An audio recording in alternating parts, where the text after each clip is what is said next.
I stood there in our dimly lit dining room, the smell of roasted chicken and garlic mashed potatoes filling the air, my heart pounding with a mix of hope and nerves. It was our 15th anniversary, and I'd spent the whole day planning this dinner to remind Clarissa how much we still had together, how much I still loved her despite everything. The kids, well, just Marley now since she was the only one still at home, were supposed to be part of this too, a family moment. I'd even gone out and bought a small gift, nothing flashy, just something meaningful. My hand shook a little as I set the tiny box on the table in front of Clarissa, wrapped in simple silver paper with a red ribbon I'd tied myself. I'd practiced what I'd say all morning. 15 years, babe. We've made it through a lot. This is for you. But before I could even get the words out, she glanced at it, then at me, and rolled her eyes so hard I could almost hear them creak. You're still jobless, she said, her voice sharp like a knife cutting through the warm air. You couldn't even afford a decent gift, could you? I froze, my mouth half open, the words I'd rehearsed dying in my throat. I wanted to tell her she was wrong, that this wasn't about money, that I'd poured my heart into this night. But then Marley piped up from across the table, her teenage sneer cutting deeper than her mother's words. We don't need your cheap box, Dad. Take it and get out. She didn't even look up from her phone, just flicked her fingers like I was some annoying fly buzzing around her perfect life. I stared at them both, my wife, my daughter, feeling like a stranger in my own home. The candles flickered on the table, casting shadows that danced across their faces, and for a second, I couldn't move. My chest tightened, and I thought about yelling, about flipping the table, about demanding they at least open the damn thing and see what I'd done for them. But instead, something else came over me. I laughed. Not a big, loud laugh, just a quiet chuckle that slipped out before I could stop it. They looked at me like I'd lost my mind, Clarissa's eyebrows shooting up, Marley finally glancing away from her screen. You sure about that?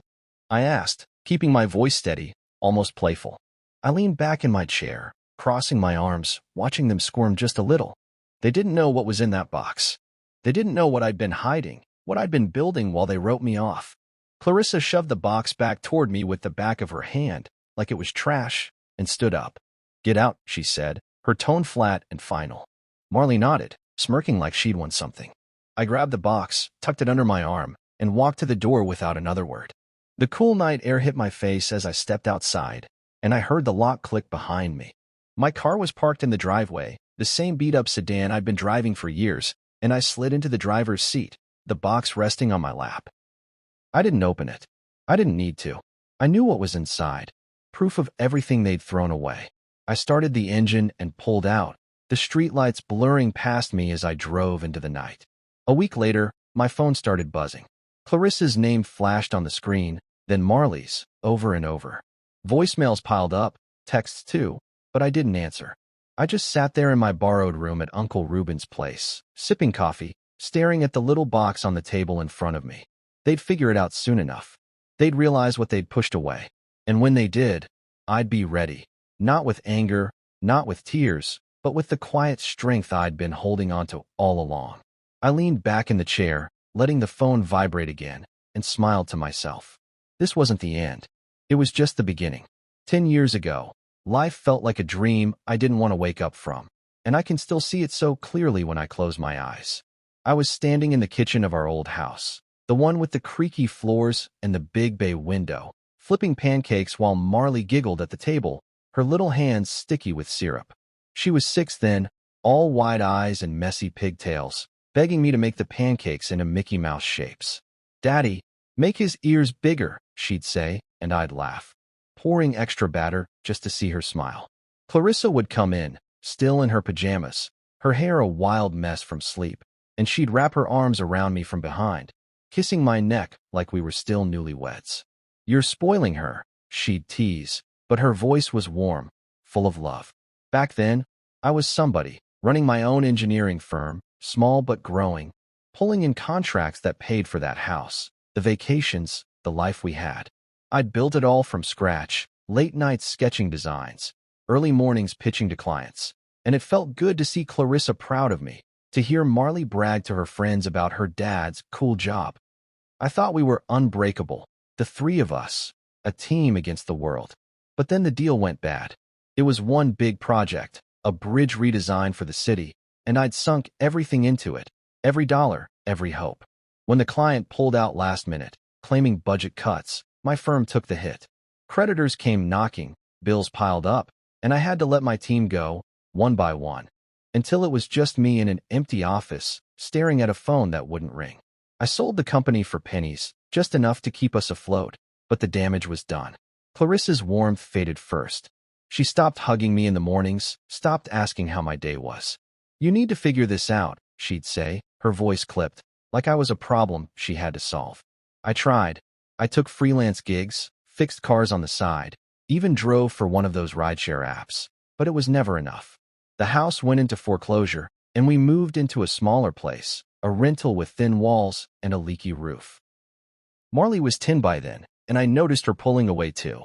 She'd roll her eyes when I tried to read her stories at night, muttering, "I'm not a baby, Dad," and I'd laugh it off, thinking it was just growing up. But it wasn't.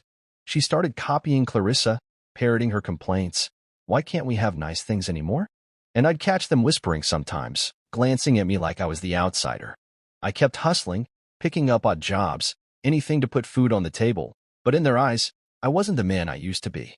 They didn't see the hours I spent trying to rebuild, the nights I stayed up worrying about how to make it right.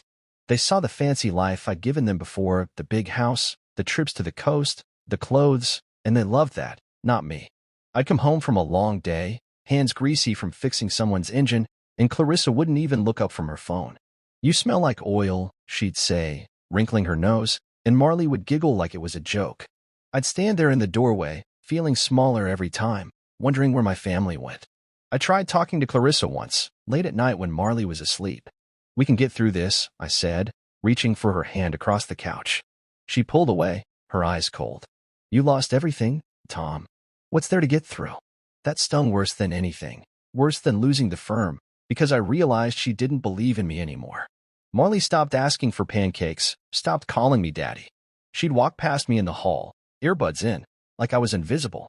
I kept going, though, scraping by, telling myself it'd get better, that they'd see I was still fighting for them.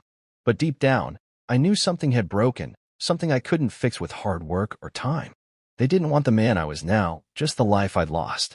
I couldn't shake the feeling that something was off, like an itch I couldn't scratch, and it had been gnawing at me for months. It started small, Clarissa coming home later than usual, her heels clicking on the floor past midnight.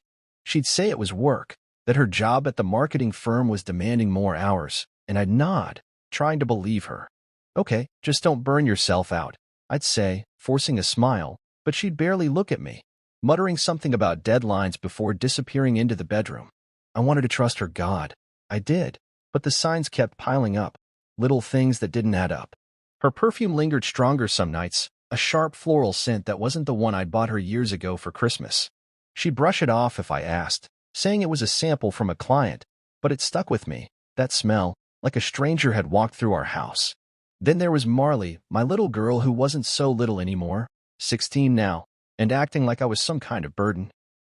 She'd always been close to her mom, but lately she'd gotten worse, rolling her eyes every time I opened my mouth, muttering under her breath when I asked how school was. "You wouldn't get it, Dad," she'd say, her voice dripping with that teenage attitude. But it felt personal, sharper than it used to be. I'd catch her on her phone, texting nonstop, her fingers flying over the screen, and if I walked into the room, she'd tilt it away, whispering into it like I was the enemy. It made my stomach twist, wondering what they were saying about me behind my back. I tried to ignore it, told myself I was paranoid, that losing the company had messed with my head. But then I saw it, the message that cracked everything wide open. It was a Sunday afternoon, and Clarissa had left her laptop open on the kitchen counter while she ran to the store. I wasn't snooping, I swear, just grabbing a glass of water, but the screen lit up with a ping, and there it was, bold as day, "Dinner at our place next time. Can't wait to see you again." Signed, Gregory. Her boss.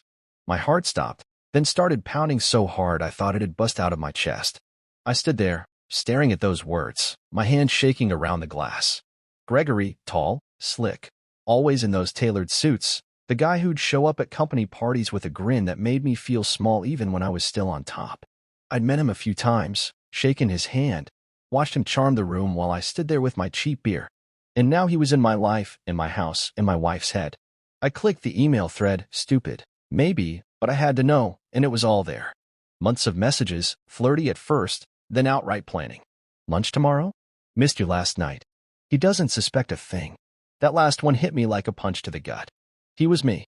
I was the fool who didn't see it coming. I closed the laptop, my hands sweaty, and sat down hard on a stool, trying to breathe. Clarissa wasn't just cheating, she was building a whole new life without me, and she was dragging Marley into it. I thought back to those whispers, the way Marley smirked when Clarissa brushed me off, how she'd started calling me embarrassing in front of her friends. It wasn't just teenage rebellion, she was learning it, soaking it up from her mom like a sponge. Clarissa wanted out, and she was making sure Marley hated me enough to follow her, to leave me behind without a second thought. I heard the front door open, Clarissa's keys dingling as she walked in, and I stood up, shoving the stool back. She froze when she saw me, her eyes flicking to the laptop, then to my face. "What's wrong with you?" she asked, casual, like nothing was up. I wanted to scream, to throw the laptop at her, to demand why him, why now, why us. But I didn't. I just looked at her, really looked, and saw someone I didn't know anymore. "Nothing," I said, my voice low, steady. "Just thinking." She shrugged and walked past me, that damn perfume trailing behind her, and I knew right then. She wasn't mine anymore. Neither of them were. I couldn't let it sit there, festering inside me like some rotten thing, so I decided to confront her that night. The house was quiet, too quiet, the kind of silence that presses down on you until you can't breathe. Marley was upstairs, probably glued to her phone, and Clarissa was in the living room, flipping through a magazine like everything was normal.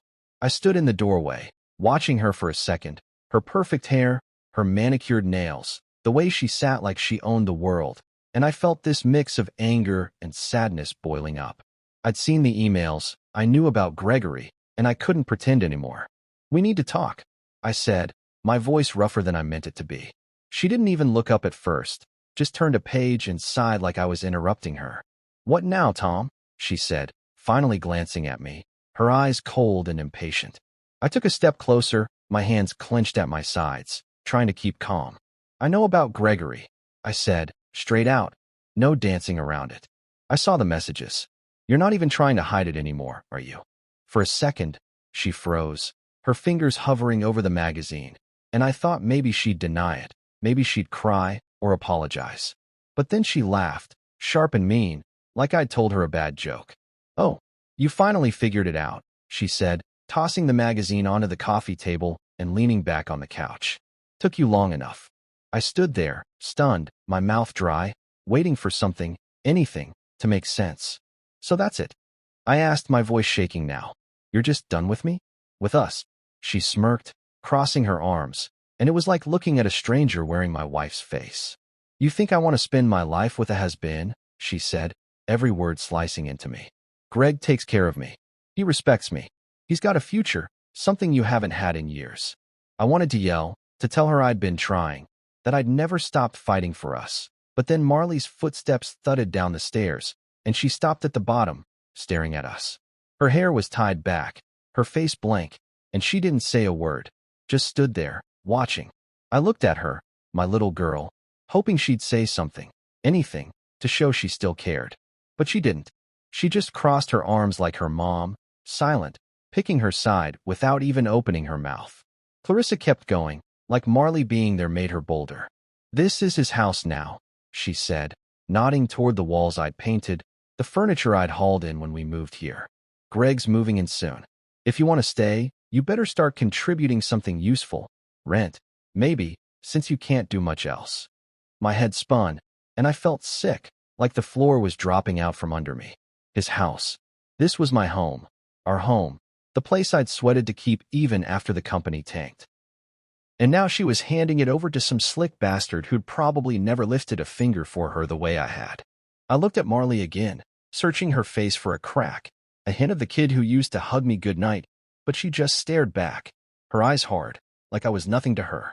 "You agree with this?" I asked her, my voice breaking a little. She shrugged, barely moving her shoulders, and muttered, "Whatever Mom says." That was it, the knife twisting deeper. They teamed up, decided I was disposable, a dead weight they could cut loose. I could have fought, could have screamed that I'd built this life for them, that I'd loved them through every failure, every late bill, every cold night. But standing there, with Clarissa smirking and Marley looking through me, I saw the truth. They didn't care. They hadn't for a long time. I took a deep breath, forcing my hands to unclench, and something shifted inside me. Anger turned cold, sharp, like a tool I could use. "Fine," I said, my voice steady now, low and quiet. Clarissa raised an eyebrow, waiting for me to beg or break, but I didn't. I just nodded, slow and deliberate. "You want me gone? I'm gone. But you're gonna regret this." She laughed again, waving me off like I was a kid making empty threats. But I wasn't. I turned and walked out of the room, my footsteps heavy on the hardwood, and I didn't look back. Upstairs, I grabbed a duffel bag, stuffed it with some clothes, my toothbrush, a few things I couldn't leave behind. The whole time, I kept thinking, not about losing them, but about what I'd do next. They thought I was finished, a washed-up nobody with nothing left. They were wrong. I'd been down before, and I'd climbed back up. This time, I'd do it smarter, quieter, and when they realized what they'd thrown away, I'd be the one laughing. I sat on the edge of the lumpy guest bed at Uncle Reuben's place, the little box from the anniversary dinner resting in my hands, and I let my mind drift back to something Clarissa never knew about, something nobody did. Before the company went under, back when I still had a bit of cash and a lot of hope, I'd made a move that seemed crazy at the time. My old college buddy Sanjay had come to me one night, all jittery and excited, practically begging me to invest in his tech startup. "It's a game changer, Tom," he'd said, his eyes wide over beers at some dive bar. "AI software for small businesses. Nobody's doing it like this. I just need seed money to get it off the ground." I'd been doing well then, my firm pulling in steady contracts, so I wrote him a check for $80,000, most of my personal savings, without telling Clarissa. She'd have freaked out, called it a gamble, and maybe she'd have been right. After that, I forgot about it. The company crashed, life got messy, and Sanjay's little project slipped out of my head. I figured it had fizzled out like most startups do, and I wasn't about to dig through old bank statements to check. But 2 years ago, I got a call from him out of the blue. "Tom, you still alive?" He'd laughed, and I could hear the grin in his voice. "Man, you're not gonna believe this. We're going public. That $80,000 you gave me? It's worth something now." I'd been in the middle of fixing a neighbor's lawnmower for $20, grease up to my elbows, and I almost dropped the phone. Turns out, his company had taken off quietly at first, then like a rocket. They built some AI tool that every small business in the country wanted, and when they IPO'd, my shares shot up. I didn't tell anyone, not even Uncle Reuben. I just kept reinvesting, letting it grow, watching the numbers climb in silence while Clarissa and Marley treated me like a loser. Last month, I'd finally cashed out a chunk of it, enough to make me a multimillionaire, more money than I'd ever dreamed of back when I was scrambling to pay the rent. I'd moved it into a new account, separate from the joint one Clarissa still dipped into, and I started planning. That box I'd handed her at the dinner? It wasn't some cheap trinket. Inside was a folder, documentation for a new company I'd set up with Sanjay's help, a luxury vacation deed for a beach house I'd bought outright, and a black credit card with no limit, tied to my new fortune. I'd wanted to show her, to say, "Look, I'm back, better than ever. We can start over." But she didn't even open it, just shoved it away like it was garbage, and Marley backed her up, kicking me out of my own life. Now, sitting in Reuben's spare room, the box felt heavier than it should have. I flipped it open, staring at the papers inside, the sleek black card glinting under the dim lamp. I ran my thumb over it, feeling the weight of what it meant, not just money, but power, a second chance I'd built from nothing. I thought about Clarissa's sneer, Marley's smirk, the way they looked at me like I was less than dirt. They had no idea what I'd been hiding, what I'd turned into while they were busy writing me off. I could have gone back that night, waved the card in their faces, told them I was worth more than Gregory and his fancy suits ever would be. But I didn't. I closed the box, set it on the nightstand, and leaned back against the headboard, the springs creaking under me. Revenge wasn't about flashing cash or rubbing it in. It was about letting them figure it out on their own, watching them scorn when the truth hit. I'd been a ghost in their world for years, invisible, useless in their eyes. Now, I was something else, a man with a plan, a man they'd underestimated. I pictured Clarissa's face when the bills started bouncing, when Gregory's promises fell apart, when Marley realized her perfect little life wasn't so perfect anymore. I didn't need to yell or fight. I just needed to wait. I got up, walked to the window, and looked out at the quiet street, the moon hanging low over the trees. My hands weren't shaking anymore. My chest didn't feel tight. For the first time in years, I felt steady, like I was standing on solid ground again. They'd throw me out, sure, but they'd also set me free. And that box? It wasn't just a gift. It was proof I wasn't the man they thought I was. Not anymore. I stood in the kitchen that night, the anniversary dinner spread out on the table, roast chicken cooling, potatoes getting stiff, candles dripping wax onto the cloth I'd ironed just for this. I'd wanted it to be perfect, a chance to show Clarissa we could still fix things, that I wasn't the failure she saw me as.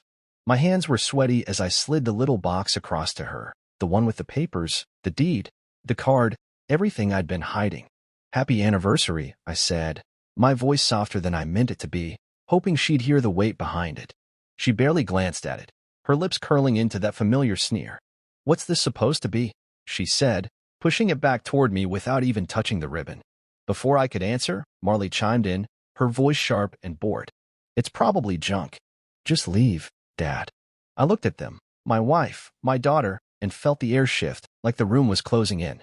I'd planned to tell them everything, to open the box and lay it all out. The money, the company, the life I could give them now. But they didn't give me a chance. Clarissa stood up, brushing her hands like she was done with me for good. Get out, she said, flat and cold, and Marley smirked, crossing her arms like she'd been waiting for this. I opened my mouth to argue, to say something, anything, but then the front door creaked open, and there he was. Gregory. Tall, polished, his suit jacket slung over his shoulder like he owned the place. He strolled in, grinning, and dropped his keys on the counter, my counter, like it was his house already. Evening, folks, he said, his voice smooth, and he slid an arm around Clarissa's waist right in front of me. She leaned into him, laughing a little, and he grabbed my wine glass, the one I'd poured for myself, and filled it from the bottle I'd bought. Cheers, he said, raising it to me with a wink before taking a sip. I stood there, rooted to the spot, watching him drink from my glass, his hand on my wife, my daughter smirking like it was some big win. The room spun for a second, and I felt this hot, jagged thing rise up in my chest, anger, hurt, humiliation, all mixed together. I could have lunged at him, smashed the glass out of his hand, demanded they all listen. But I didn't. Something clicked instead, something cold and clear. I looked at Clarissa, her eyes locked on Gregory like I wasn't even there, and Marley, tapping away on her phone, probably texting her friends about how pathetic I was. They didn't deserve the truth, not yet. I picked up the box, tucked it under my arm, and forced a smile, small and tight. All right, I said, my voice steady, almost light. I'll go. Clarissa raised an eyebrow, like she expected me to beg, but I just turned and headed for the door. Gregory called after me, "Take care, Tom," his tone dripping with fake pity, and I heard Clarissa laugh again as I stepped outside. The night air hit me hard, crisp and sharp, and I walked to my car, the gravel crunching under my boots. I slid into the driver's seat, the box on my lap, and sat there for a minute, staring at the house, our house, my house, lights glowing through the windows. I could still hear them inside, their voices faint, probably joking about how I'd slunk off like a kicked dog. My hands gripped the steering wheel, knuckles white, and I thought about going back in, unloading everything, telling them I was a millionaire now, that I'd outdone Gregory 10 times over. But I didn't. I started the engine, the rumble filling the silence, and pulled out of the driveway. As I drove away, the house shrinking in the rearview mirror, that smile stayed on my face, not big, not loud, just there. They'd remember it later, that quiet little grin, when they realized what they'd lost. I wasn't running. I wasn't broken. I was done playing their game. The road stretched out ahead, dark and empty, and I felt lighter than I had in years. They thought they'd won, kicking me out, replacing me with that smug bastard. But they didn't know what I had in that box, what I'd been building while they laughed. I turned up the radio, some old rock song buzzing through the speakers, and let the miles roll by. Uncle Reuben's place wasn't far, and I'd crash there tonight, figure out the rest tomorrow. For now, I just drove, the weight of the box a reminder, not of failure, but of power. They'd changed everything that night, sure, but not the way they thought. They'd set me loose, and I was ready to rise. I woke up the next morning on Uncle Reuben's old couch, the springs digging into my back, the smell of strong coffee pulling me out of a restless sleep. My duffel bag sat in the corner, the little box perched on top like a silent promise, and I could still hear Clarissa's voice from last night, "Get out," echoing in my head. Reuben shuffled in, his gray hair sticking up, a mug in each hand. "Told you she was poison," he said, gruff as always, handing me the coffee. I took it, the heat seeping into my palms, and nodded. "Yeah, you did," I said, my voice scratchy from the night. He didn't push, just sat across from me in his beat-up recliner, sipping his drink, letting me think. I'd crashed here after driving away from the house. The image of Gregory pouring wine into my glass burned into my brain. But sitting there, with the morning light creeping through the blinds, I didn't feel broken. I felt awake, really awake, for the first time in years. Ruben's place was small, cluttered with old tools and fishing gear, but it was solid, a lifeline I could grab onto. "What's the plan, kid?" he asked, eyeing me over his mug. I leaned back, the coffee bitter on my tongue, and let the pieces fall into place. I wasn't going back to that house, not to beg or fight. I was done with that life. "I'm building something," I said, slow and sure. "Something new." He grunted, a half-smile tugging at his mouth. "About damn time." That day, I got to work. I drove downtown in my rattling sedan, the box-riding shotgun, and met with a realtor I'd found online. She was a no-nonsense woman named Linda, all sharp edges and quick questions, and within hours, I'd leased a penthouse, top floor, big windows, a view of the city that made my old life look small. I didn't blink at the price. The black card in that box could handle it. I stood in the empty space later that afternoon, the hardwood floors gleaming, the skyline stretching out below, and felt my shoulders loosen. This was mine, nobody else's. Next, I called Sanjay. "Need an assistant," I told him. "Someone good, full-time." He laughed, that same excited laugh from the bar all those years ago. "You're really doing this, huh? I'll send you someone tomorrow." By the next day, I had Tara, young, sharp, with a clipboard and a knack for keeping things moving. She didn't ask about my past, just nodded when I said I was starting a venture capital firm. "What's the name?" she asked, pen poised. I thought about it, staring out at the city. "Silverline Ventures," I said. A new line, a new start. We set up shop fast, laptops, a desk, a phone line, and I pulled more cash from my account, the one Clarissa didn't know about. I'd been funneling money there for months, ever since I sold those shares, and now it was time to use it. I started scouting startups, small outfits like Sanjay's had been, places with big ideas and no capital. I'd been on the other side once, begging for a chance, and now I could give it. Silverline Ventures wasn't just a name, it was me, back in the game, stronger than before. Clarissa and Marley didn't cross my mind much those first few days. I was too busy, too focused. Tara handled calls, I met with founders, and Ruben dropped by with takeout, grumbling about the traffic but grinning when he saw the penthouse. "Not bad, kid," he said, clapping me on the shoulder. I was building in silence, brick by brick, and it felt good, damn good, to be the one in control again. Then the letters started showing up. The first one came a week after the dinner, forwarded from the old address to Ruben's. Clarissa's handwriting, neat and slanted, on a plain envelope. I didn't open it, just tossed it on the kitchen table and kept moving. Another came 2 days later, then a third, each one thicker, like she was pouring more words into them. I didn't read those either. Marley sent one too, her messy scrawl a shock after all her silence, but I left it unopened with the rest. My phone buzzed sometimes, her number, then Marley's, but I let it go to voicemail. I didn't need to hear their voices yet. I knew what was coming. They'd figure it out soon. The money, the life I'd hidden, and they'd want back in. But I wasn't ready to let them. I stood on the penthouse balcony one night, the city lights twinkling below, a glass of whiskey in my hand. The air was cool, the world quiet except for the hum of traffic far off. I thought about that dinner, Gregory's smug face, Clarissa's laugh, Marley's smirk. They'd kicked me out, sure, but they'd also handed me this. A clean slate, a chance to rise without their weight dragging me down. I was back, stronger, richer, sharper. And when they came knocking, I'd be the one deciding who got in. I was sitting at my new desk in the penthouse, papers spread out, Tara typing away across the room. When I got the first hint it was starting to unravel for them. My phone buzzed, not Clarissa or Marley this time, but the bank. I'd pulled my name off the joint account the night before the anniversary dinner, a quiet move I'd made after seeing Gregory waltz in like he owned the place. The banker's voice was calm, professional. "Just confirming the mortgage payment bounced, sir. The account's overdrawn." I leaned back in my chair, a slow grin creeping across my face. "Not my problem anymore," I said. "I'm not on it." He paused, then said, "Understood," and hung up. I pictured Clarissa standing in the kitchen, staring at a declined card, her perfect little world cracking. She'd always handled the bills, dipping into that account like it was bottomless, never asking where the money came from. Well, it was my money keeping it afloat, and now it was gone. A few days later, I got a call from a guy I knew at the car dealership. "Hey Tom, just a heads up, your wife's lease on that SUV? It's in your name, and she missed the payment. We're repossessing it tomorrow." I chuckled, sipping my coffee. "Go ahead," I said. "I'm not paying it."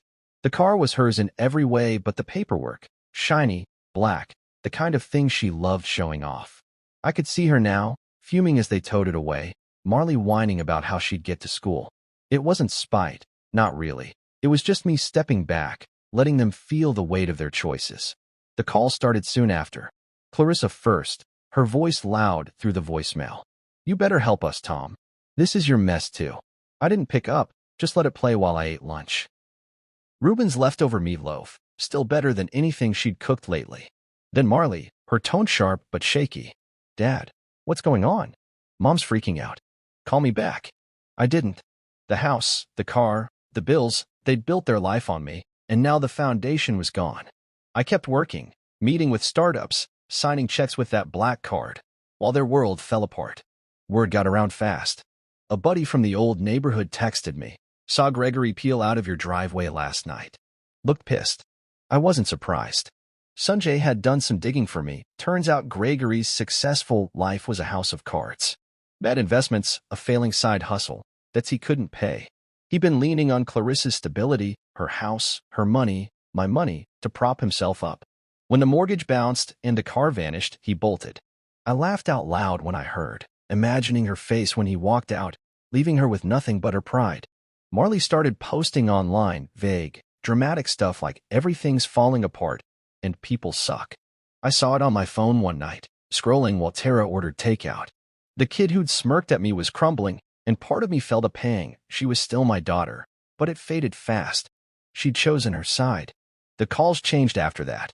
Clarissa's voice softened, desperate now. "Please, Tom, just talk to me. We can figure this out."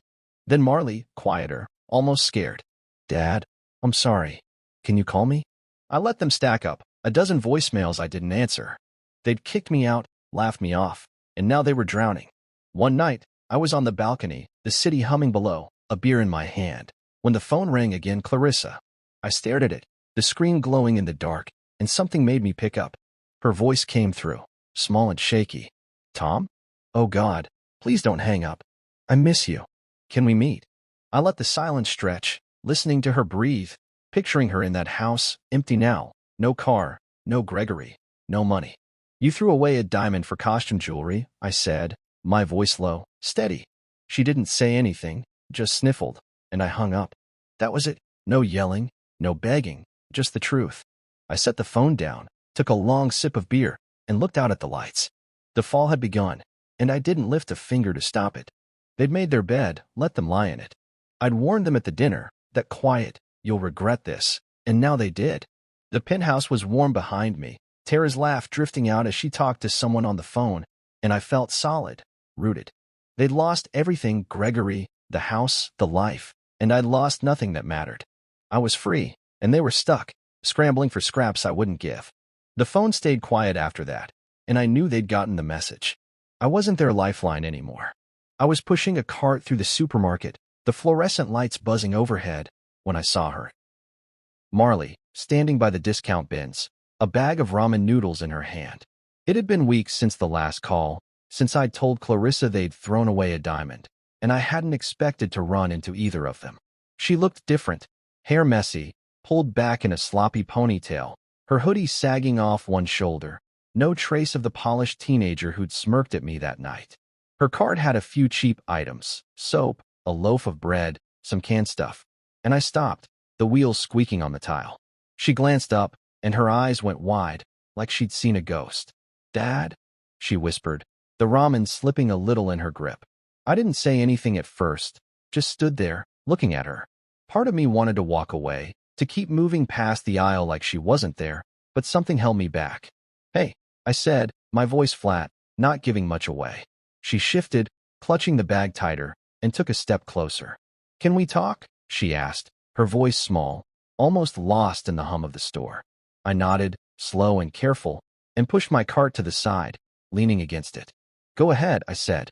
She swallowed, looking down at her sneakers, worn out, scuffed, and started talking. Things are bad, Dad. Really bad. Mom's a mess. The house is gone. We're in some crappy apartment now. Gregory left. And she cries all the time. I listened, my arms crossed, keeping my face steady. I could picture Clarissa unraveling without her perfect life, but I didn't feel the pull to fix it. Not anymore. Marley kept going, her words tumbling out. I didn't know it'd get like this. I thought Mom was right, that you were just, I don't know, holding us back. But now everything's falling apart, and I don't know what to do.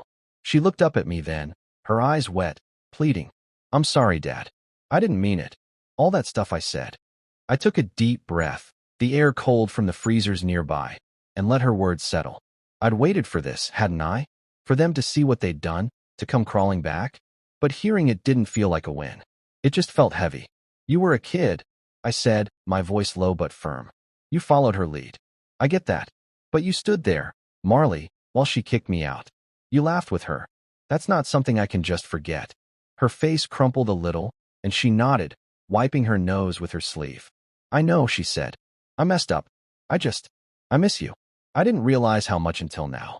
I looked at her, really looked, and saw the girl she used to be, my little shadow, the one who'd climb into my lap and beg for stories. But that was gone, buried under years of her choosing Clarissa's side. Trust's a hard thing, I said. Once it's broken, it doesn't snap back together overnight.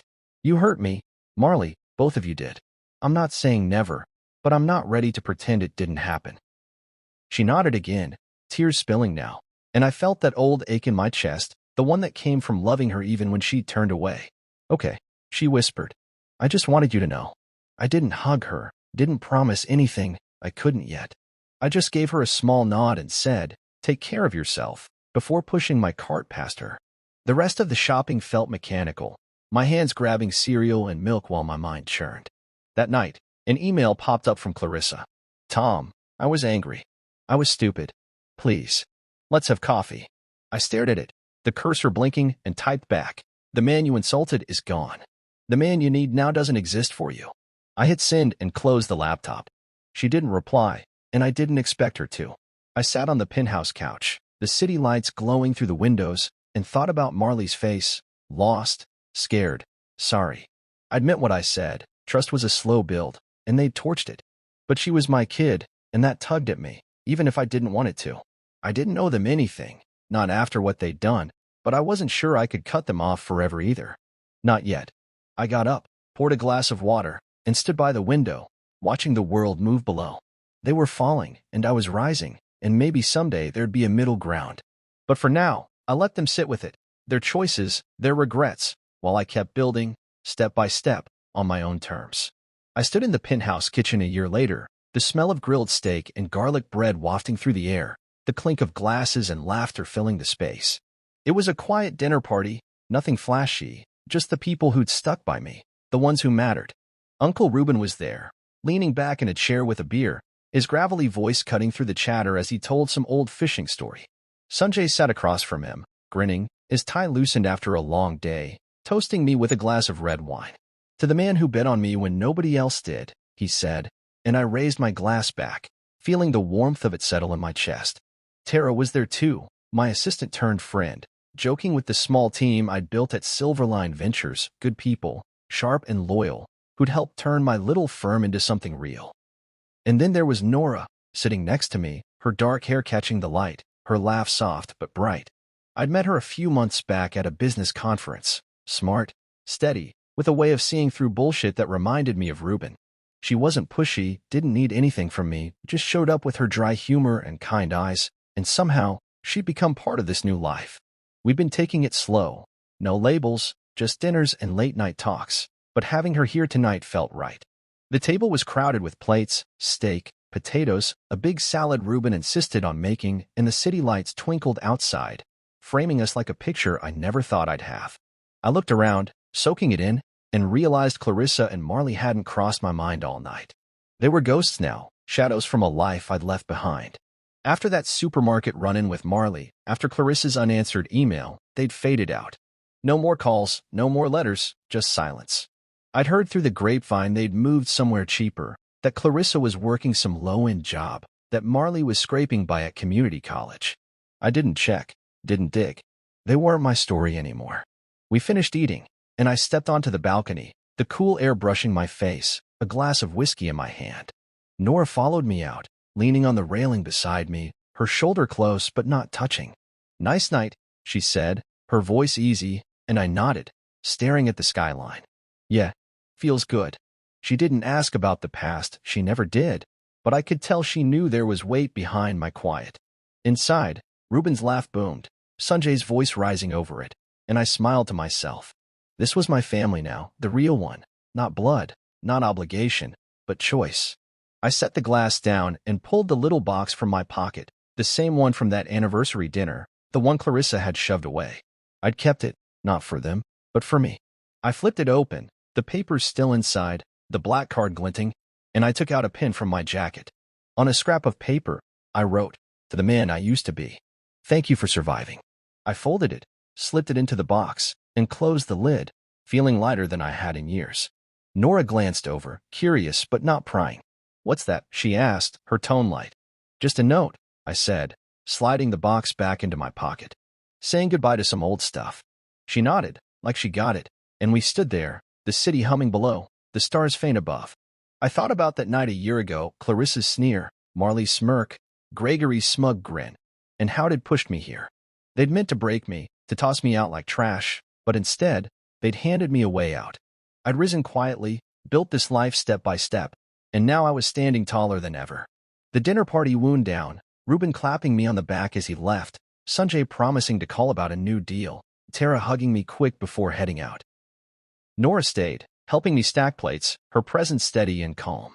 "Good crew," she said, drying a glass, and I nodded. "The best." Later, alone on the balcony again, I looked at the box one last time, then set it on the ledge. It wasn't about them anymore, Clarissa, Marley, the betrayal. It was about me, the man I'd become, the one who'd survived and thrived.